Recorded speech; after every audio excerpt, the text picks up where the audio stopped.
everyone, my name is Caitlin and I'm a Midwest artist who loves to read. And in today's video, it's going to be a reading vlog. So I will say my reading journey this year in 2026 has been poor. This happened last year too. I just tend to get into a reading slump in the winter time. I usually tend to focus on different hobbies, which is a good thing as well. But what's making me feel anxious about reading right now is how many books I've started but not finished yet. I want to preface this saying that there's no shame in like DNFing books at all. Like I DNF books that I hate all the time, like so easily. I'm like, get out there. But there's a little bit of personal shame with these books because they're kind of like soft DNFs in a way, but I don't want them to.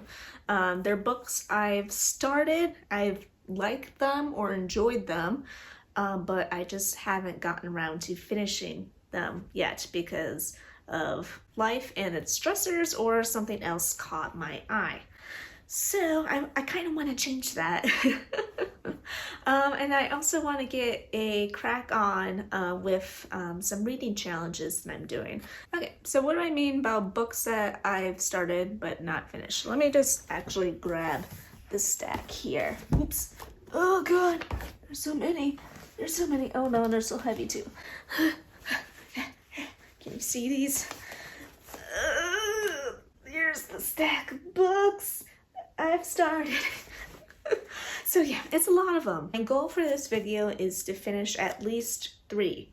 Yeah, let's get into the books that I've started but not finished yet. So the first 2 I'm going to talk about are my heavy hitters, quote unquote, of books I have the most shame with.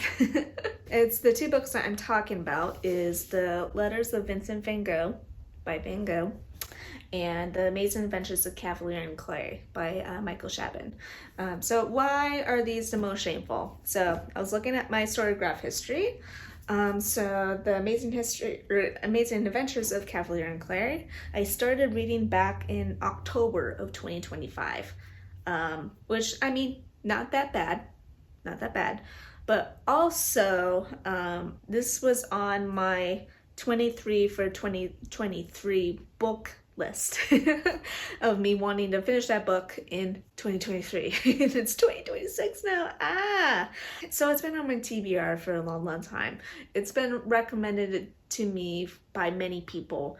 The reason why it's taken a while for me to finish it is because it's one, it's long. It's like at least 500 pages. Oh, it's like at least 700 pages or something like that. Which I don't normally do long books like this. The other reason is that it's historical fiction, and that's a genre I don't often dip my toe into. But the reasons why I'm interested in this book is that it's a Pulitzer Prize book, so it's well recognized. There's queer characters in this book, and I think this book was written in like 2001. So just for that fact alone, yeah, originally published in 2000 actually. So just for that fact alone, having queer, like positively represented queer characters in a book is fantastic, especially from 2000. And then thirdly, the most interesting part of it all is that it's basically kind of describing like a Stan Lee kind of character, where Cavalier and Clay are the creators of what becomes like the biggest popular superhero franchise ever. And this goes through their entire lives. I love comics, obviously. So this book would be right up my wheelhouse for something I would enjoy. It's just, I'm enjoying it very slowly. I'm listening to audiobook and I'm approximately about 46% of the way through it now. So the second book that I have the most shame with is The Letters of Vincent van Gogh, and this one embarrasses me because I was looking into it this morning, like when did I actually start reading this book, which is basically a series of letters written between Vincent van Gogh and his brother Theo. this collection and most of the collections out there are just Vincent van Gogh's side of the letters. I started reading this book on December 5th, 2023. I'm only like halfway through it. 2023, I believe, is like when I first bought this book, when I went to go see the Vincent van Gogh Museum in Amsterdam. And like many artists, I enjoy Vincent van Gogh's work and his expressionism in his work. So that's why I picked it up in the first place. The challenges are with this book is that it's pretty long with like the smallest text alive. Two, it's one-sided letters, so I don't even know what Theo's saying in response to what Vincent is saying, which I think that's due to like when the idea came across to publish these letters, like Theo and Theo's side of the family were not, they did not give permission to publish Theo's side of the letters, so that's interesting. But so it's a one-sided account. It's also because a challenge is that Van Gogh is a really complex person in that he has mental challenges, but also his personality is very challenging to be around. So his views on things are, it's very hard sometimes to go through. Because like I can see like, oh, this is possibly where like his mental health is struggling a bit, which is causing him to act in this way. Or I understand the circumstances of like why he's mad about this thing, but I think he's taking things too far with it. So it could be hard. To me, it's hard to go through someone's head when you don't necessarily agree with all the thoughts that they are going through or takes on his own personal life. And then the other thing is that sometimes it's boring. Because like there's some points in the book where it's like, oh, I just worked on this study and could you send me money? That's basically the gist of his letters to Theo, because he was really struggling with financial stuff during this time. So having him repeatedly be like, oh, can you please send me money? And like, oh, here's a pencil sketch I did. And it's just like, okay, come on, Vincent. Come on, let's keep going. But there are some like really great lines. I was definitely annotating more at the beginning of the book. Like the first one I flipped to is still there is a difference between our desire to become Christians and that of Icarus to fly to the sun. It was definitely, I definitely quoted a lot more from the letters when he was originally, his career path was originally going to go down to the pastorhoodship and being a pastor. But anyway, I keep babbling on. It would be nice to get this bad boy done. Okay, the next round of shame books that I have are books that I like started to read like in November or October of last year, but due to I've talked about it before on this channel, but due to grief happening at the end of November, it kind of just made me not want to read anything anymore and like have nothing remind me of that time at the end of November. So there's two books I was in the middle of. The first one is Everyone on This Train is a Suspect by Benjamin Stevenson. This is the second book in the, I don't know what the series is called. Oh, I think it's called like Ernest Cunningham series. I wanted to get this book done as soon as possible back at the end of fall because I wanted to read the novella, which is a Christmas novella, and because I wanted to get that done, I want to be all prepared for book 3 to come out, which book 3 is now out. So I did not achieve getting caught up with the rest of the series before book 3 has come out. This one I'm like about halfway through. Which I do love this series. I love the main character Ernest. I think he's a really interesting, funny dude. I think the reason why, another reason why I stopped is I have a tendency to look ahead whenever I read books, and I saw one detail in the middle of this book. I was just like, oh, I don't want that to happen. So I kind of disappointed myself, and because I knew something I don't want to say unsavory, but something a little sad was gonna like happen soon. My brain was just like, well, if I don't read to that point, then the sad thing doesn't happen, right? So I just need to push through and get through the sad part, and then actually finally finish this book. I will say I do enjoy book one a lot more than I do this book, but this book is more so of the like fun mystery kind of things, rather than like a huge plot heavy kind of book like book one was. But it's still a good time. I just need to get over the sad part. All right, next book in the section is a book I tried to read during the end of November to try to lighten my spirits up a little bit. Usually romances do the trick in that way, which you'll see later on in this stack why another book I attempted to start to read.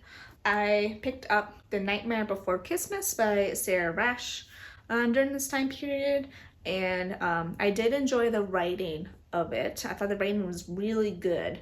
However, the reason why I stopped is because this book was so much more stressful than I thought it was going to be. Because basically what happens in the first 3 chapters is that like St. Nicholas's son, one here, he's always seen kind of as a screw up in the family, but that's because his dad is a dick.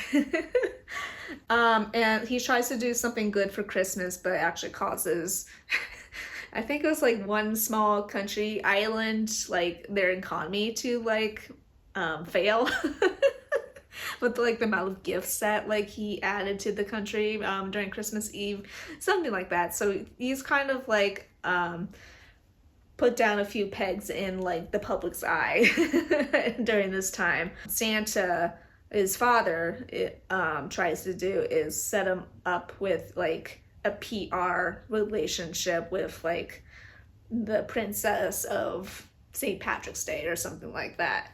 And like just like the way the events unfolded, I just felt so bad for like the son. I was just like, this is ridiculous. I'm so sorry you're in a position like this where your father is so controlling that he picks out who you get to marry and you have no say into it. I was just like, this is so stressful. What is going on? I just want them to kiss. How can that be hard? So my like Christmassy romance that I thought would be a fun romp turned out to be very anxiety inducing. So that's why I paused it. Okay, so the next stack of books are books that I tried to start recently, but it just didn't quite stick yet. The book I'm reading slowly during my breaks at the library is The Chrysalids by John Wyndham. So I'm reading this for my 100 classic... Oh no! Book that I'm reading, The Chrysalids, is for my 100 Classics book challenge that I set up for myself many years ago. I only have like a handful of books left in that challenge, and this one just never got around to it yet. So it is a classic sci-fi novel. It's kind of in a dystopian sort of society, but the crux of the society is that mutants are bad, and then non-mutated people are considered good and holy and correct. The only correct humans are the humans that have 2 arms, 5 fingers on each hand, 2 legs, and like they have a whole spiel of like, this is what is considered a correct human, which goes to show that current society, there must have been, I don't know, some sort of like nuclear fallout or something going on where it caused humans to mutate and not be a quote unquote correct looking human. So this book is told in the perspective of a young boy who's like the son of the preacher of this religion in this like small town, but the preacher has so much say into the world, who one day meets a young girl and wants to be friends with her, but discovers that the young girl has an extra toe on her foot.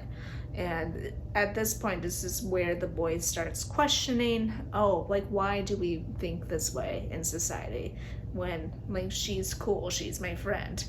And pretty soon later on, he discovers that he might not be actually a quote-unquote perfect human himself. What's cool about this book is this book is still very relevant to discussions happening today, why some people are so against like GMOs or genetically modified organisms. So we still have discussions of what's the correct way for a thing to look genetically.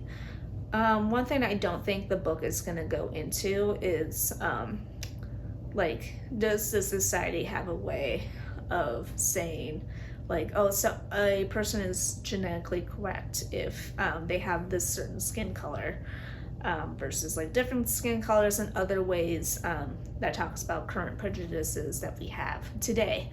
I don't think it's going to get into that. It's made by like a white dude in like 1950s London or whatever. I just don't think it's going to go into that. But it's very slow, but it's very thought-provoking with its work. So I am enjoying it. I'm just slowly getting through with it. Okay, and the final two books that are my series of shame are books that I have started recently, but like I just haven't continued in a while. This next book is Chasing the Wild, which is by an Elliot Rose. I picked it up because I thought it would be more of a goofy romance kind of thing. It is like, it's very entertaining, which is, I think that's a better word for it than goofy necessarily.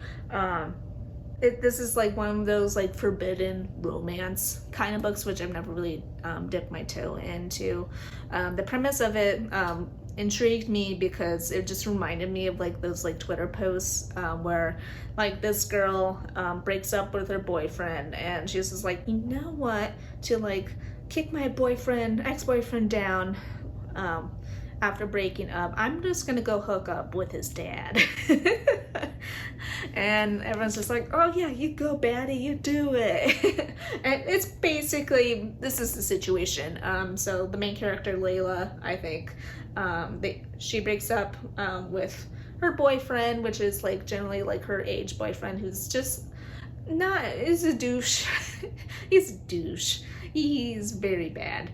Breaks up with him, but eventually is stuck at the boyfriend's dad's house due to weather, and well, they both discover they have a thing for one another, Layla and the dad. So and things go from there. I also picked it up because this book is very much about like veterinary kind of stuff, and that's just very interesting to me. Reasons why I paused is that there's many moments where I'm just like, this is stressful if like word gets out about this and other things like that, and there's like some moments I'm just like I'm a little icked out too if I think too much about it. In regards to like the rest of the series, I think this is the only one that I could actually partake that I could potentially enjoy versus the rest of the series based off of the situations.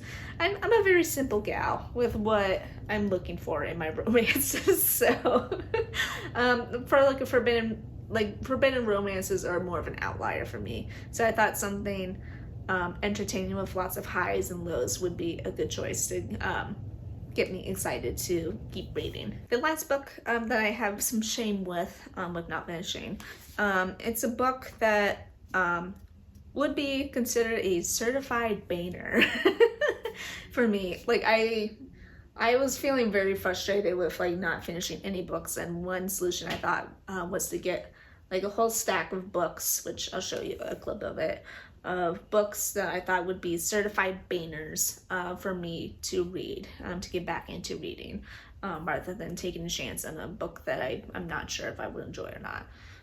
And that book in question is, I believe it's Prashane Lende, which is the prequel to Latsue by Darcy Little Badger. Latsue is one of my favorite books in the world. I love that book so much. So I've always been very excited to read the prequel to it. I love Darcy Little Badger's writing.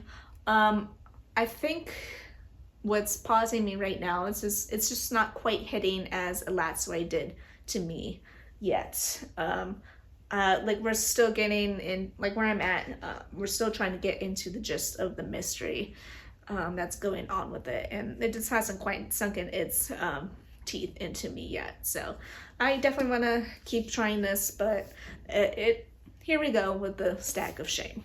Okay, so here's all the contenders that I'm doing for this month. So what is my goal here?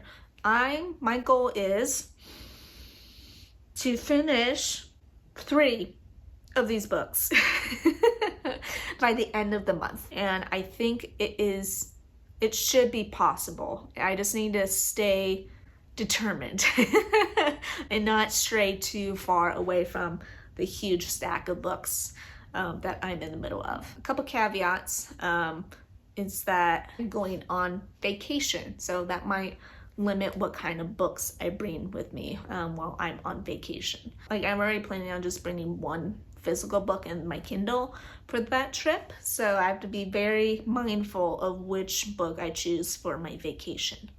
But for what I choose right now, here's what it is. I would like to finish at least 1 of these categories on my reading challenge, which the contenders for that would be, or the most possible contender for getting something accomplished on the list by the end of the month would be The Amazing Adventures of Cavalier and Clay, because that one I'm listening to on audiobook. I just need to stay dedicated to the 1 audiobook and not get sidetracked by all the other audiobooks I have right now. The second book that I should prioritize is my one and only library book of this selection, which is The Chrysalids. And that's due at the end of the month, and likely I will need to get it done even before I go on vacation. So this is for sure my number 2 book for this month. As for my next pick for the 3rd book of the month, so there's many possibilities. I'm very much a mood reader, so I might change last minute for what I bring like around my vacation time. But one book that would finish one of the challenges on here is Shanae Lende, because there's a challenge to read a book by Indigenous author, and duh, that seems like the perfect fit for me. So I have a game plan. This is what I hope gets done. I am such a mood reader, but I am determined to get at least 3 of these books done. I'll see you all when I next update you. Hopefully with a book that's almost done. Bye.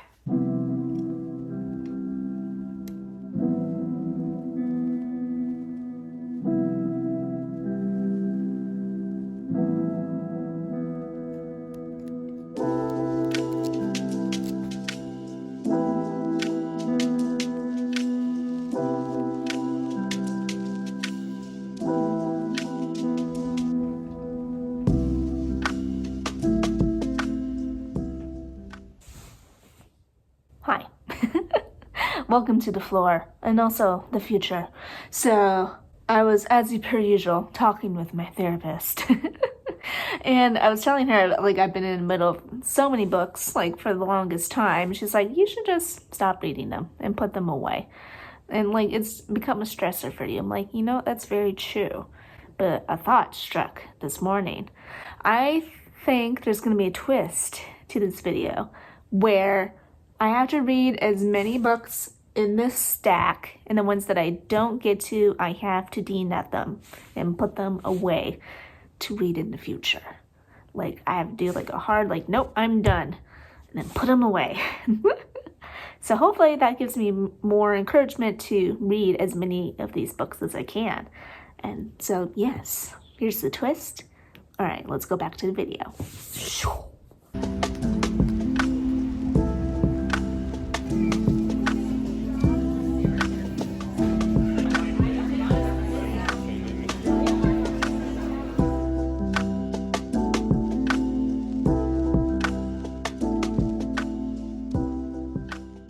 All right, hello everyone. I wonder how much of a difference it looks. It looks pretty crisp in my end. But yeah, so I have a new camera setup, aka a new phone. I would have gotten these updates up a little bit quicker for my personal timeline, but then my phone storage just decided to crap out, so I could not record anything anymore. So yeah, new phone. It's been 5 years since my last phone, so it's pretty good. All right, so clips that you just saw, if I remember correctly, are a couple clips from Dog Year's 5-year celebration. That was super fun, although very, very busy and very stressful. I got very overwhelmed in there. I'm so glad that Dog Year Books is in my town. It's so nice to have it. So I went to a cafe to eat lunch and to do some more reading of the chrysalids. So I've done a lot more reading since then, but I've not gotten through as much of the book as quickly as I thought. I am very much enjoying it. I keep thinking about like how much more interesting the book would be if it was told like through modern perspective, like with the current voice. But it is still a very interesting book. I was not expecting to like this book as much as I did, but I am loving it so much. It has like the classic like dystopian beats to it. But with this book, it has like definitely arcs to it. Where like the first arc is like when the main character is a boy and he meets someone who's not quote unquote a perfect idealized person because they have an extra toe, but he becomes friends with her. But what happens when that things fall apart with the friendship and the loss of innocence in a way. And it like moves on to like the second part is when his baby sister was born and discovers that they share the same gift of what's it called? Clairvoyance, and how that affects their life plan because his baby sister has the gift and the gift is much more powerful than everyone else in the group's gift. And then it just moves on to like his adulthood and what happens then when he gets discovered. Yeah, I would recommend giving it a read. This copy is only like 200 pages, but it has, to me, it feels like a very quick, tense is probably the better word, tense storyline to it that I've only been able to read it in shorter bursts. So it's a good book. Definitely go check it out. I was hoping to get one book done per week with this challenge, but the chrysalids is taking a lot longer to get done than I anticipated. Even though it's a short book, it's like I've said before on this channel, it's an onion. It has layers to it. It's just taking a little bit to get through it. Also, it's a little bit tense at parts and, well, life keeps happening. Where not fun stuff is happening in my life. It's making reading hard. So I think I might need to shift gears a little bit. I already knew like last week when, before the phone issues happened, I was like, okay, I need to eliminate 2 books already. And I've decided to eliminate the Letters of Vincent Van Gogh. And for right now, I want to eliminate The Amazing Adventures of Cavalier and Clay, which I was listening to it on audiobook. Like both are good. It's just, I don't have like enough interest to finish it during this point of time. Especially with the Letters of Vincent Van Gogh, it's taken me 2 years to get halfway through. I'll probably just like keep picking apart with it every once in a while if I need something to read, but for right now I'm just gonna put it to like a much firmer rest. And with The Amazing Adventures of Cavalier and Clay, it's good, but it's just not usually my cup of tea. So that's getting me, it's a little bit harder for me to like really dive deep into it. Since I've been so stressed, I'm like, oh, I need to go back to my roots. Well, not my roots, but what's been a huge interest to me, which is like fantasy romance books. And I'm assuming you saw on Book Talk, BookTube, Book Instagram, everything, that Sarah J. Maas was on a podcast recently and announced that the next 2 books in the series of ACOTAR came out. So I'm finally dipping my toe in A Court of Silver Flames on audiobook, and I am very much enjoying it. So, and with the rest of my stack, I'll be honest, none of them still like reach out to me. So most likely I will be firmly DNFing, but reading in the future, the stack of books here. I'm most likely already going to get rid of the top 2. I'm just not in the mood for them. We'll see if I have time at the end of the month to finish up everyone on this Train as a Suspect. It may not be my priority. I do really want to read Shannon Lende, for sure. But will I bring it with my trip? I don't know. I know everything's falling apart. I don't know what I want to read. I don't know what I want to read. So I might maybe I'll just say fuck it, like get rid of all the books and just start fresh. I did get like a stack of library books, and maybe I'll just try that. I don't know. Everything's so confusing right now.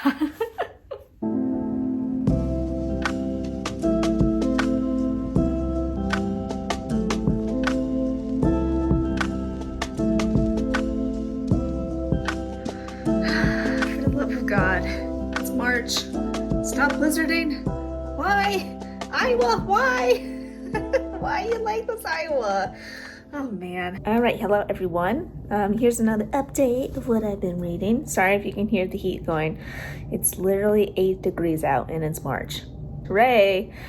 And yeah, it was very poor visibility and high wind. It was not a good blizzard to go through on spring break right now. But anyway, that gave me time to finish up. I can't show the front, but it's The Chrysalids by John Wyndham. I feel like I've been very poor at explaining this book. It is a sci-fi book made in the 1950s, which is really important because it comments a lot about Cold War things happening. It's set in a world where it's heavily implied that it's a post-nuclear fallout war. Basically, the messages are change is good, as in we should always evolve our ideas. The way it describes it, let's pull up the page on 156. So it talks about like the difference between the old people, so basically the people that were there when the nuclear fallout happened, versus the current people, the new people. They were only ingenious, half humans, little better than savages, all living shut off from one another. Basically talking about how they can't communicate with their minds at all. They have to use their voices, while these new people are able to use telepathy to talk to other people. With only clumsy words to link them, often they were shut off still more by different languages and different beliefs. Some of them could think individually, but they had to remain individuals. Emotions they could sometimes share, but they could not think collectively. When their conditions were primitive, they could get along all right, as animals can, but the more complex they made their world, the less capable they were of dealing with it. They had no means of consensus. They learnt to cooperate constructively in small units, but only destructively in large units. They aspired greedily and then refused to face the responsibilities they had created. They created vast problems and then buried their heads in the sands of idle faith. There was, no real communication, no understanding between them. They could, at their best, be near sublime animals, but not more.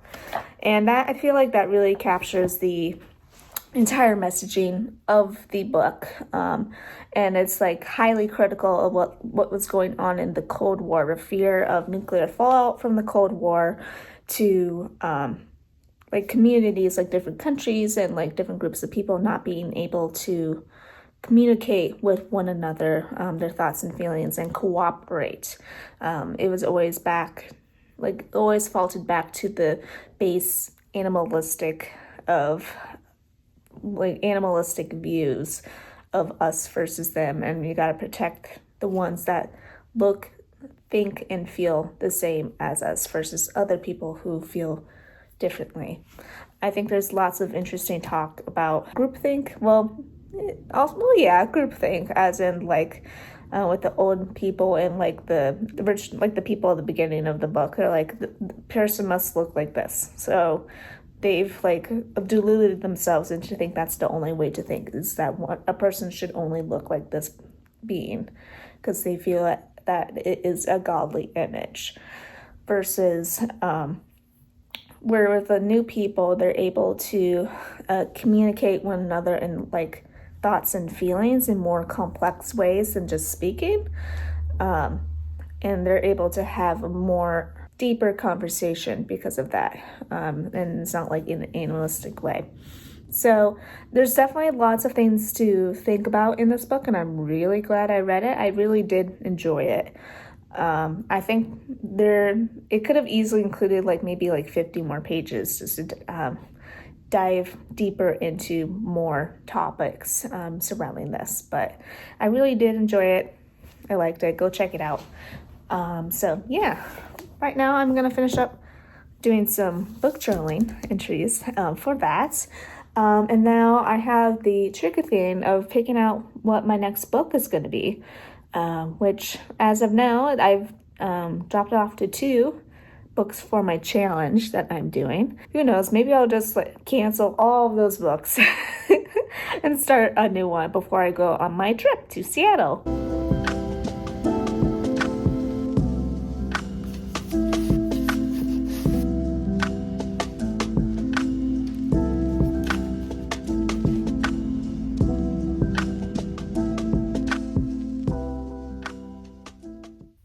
Hello, welcome to floor time. So last time I talked to you all, I was gonna say like, oh, I finished up my last book, and I'm gonna try to see about the rest of the books in my stack to see if I can finish up and do my challenge. And well, I decided not to do that. I read a little bit of where I was in Everyone on This Train is a Suspect by Benjamin Stevenson. And I was like, I don't remember what's going on, nor am I interested right now. I'm going to toss it away. It's gone. It's gone. And then the thought of reading Shanae Lende, that also was like, nope, it's past. I have to move on. So I think this challenge was a little bit of a fail, but that's okay. It just goes to show that I should listen to my therapist more often. And she's like, oh, you should just dump those books and read them in the future. And I'm like, but I want to finish them. And no, I should listen to my therapist. So yeah, I'm now deciding of a new book to read, just to wrap up this reading vlog. And I was kind of in a panic last night because I'm going on vacation tomorrow and I don't have anything picked out to read. And that's a very scary thing to me because when I went over to Germany like several years ago, I picked out a new book that I was excited to read. I thought I would enjoy it. As soon as I got on the plane to do my international flight, I just started to read it and I hated it. And it was the only book I brought with me. So I don't want that experience again. So I through a huge panic moment last night, I just pulled out a whole bunch of books that I think I might be interested in reading. Alright, so in my pile here, I was like thinking about like what kind of genres and kinds of books that I wanted to bring along. I was thinking, right now it felt like I was in the mood for some nonfiction. Nonfiction would be a good idea. I'm also in the mood for horror, as well as sci-fi. Those have usually are my go-tos anyway, and I feel like those are my best chances for success. What I'm actually super interested in reading is the 2 library books that I have checked out, which is Andrew Joseph White's You Weren't Meant to Be Human and Girl on Girl, How Pop Culture Turned a Generation of Women Against Themselves by Sophie Gilbert. Those are the two books that came in for me, and like I read a little bit of each of them. I'm like, oh, these things really, like I'm really excited to read them. However, I don't like bringing library books on vacation. I've helped lots of patients at the library when they come back from vacation and they tell me they forgot their books. Like, well, you have to pay for them, and they're like, yep, I do. So I don't want to be in that situation. So I'm gonna choose not to bring these two books that I am super interested in, but I don't want to lose them. Okay, so my goal for today is to find my next read, and I'm so nervous about like just picking a book that I will hate along with my trip. So I think I'm gonna do what my mood reader sensibilities are, and I listened to a podcast this morning called Cultish, which is done by Amanda Montell, and she has two other books that I'm very much interested in reading. One is The Age of Magical Overthinking, Notes on a Modern Irrationality, and the other one is Word Slut, A Feminist Guide to Taking Back the English Language. So my mood reader sensibilities are like, oh, I should read, I really enjoyed that podcast, I love the book Cultish, I should read one of these. And I think just for weight-wise and of interest-wise, I'm gonna do Word Slut. I was like flipping through it last night, and there is actually, it's very interesting, obviously, but there's like a mixture of like pictures and illustrations in this book, which I was not anticipating, so I'm very, I like the little like mixed media of it, and I do enjoy Amanda Montell's writing style. It's like very funny but accessible, so I think I would enjoy this. So I'm gonna take this along with me to work to read during my break, and if it doesn't land for me during then I'm gonna be in a huge panic mode this afternoon. You have reached the end of the video of this TBR challenge, and I have news to report. I completely failed the challenge. I didn't even bring the book I was just about to bring for my vacation, the Word Slut book. I brought with me Unmasking Autism, which is a nonfiction book, as well as You Should Be So Lucky by Cat Sebastian, which is a historical romance, and those just hit the spot more. So I think the lesson that I learned at the end of this is that I should just never set a TBR.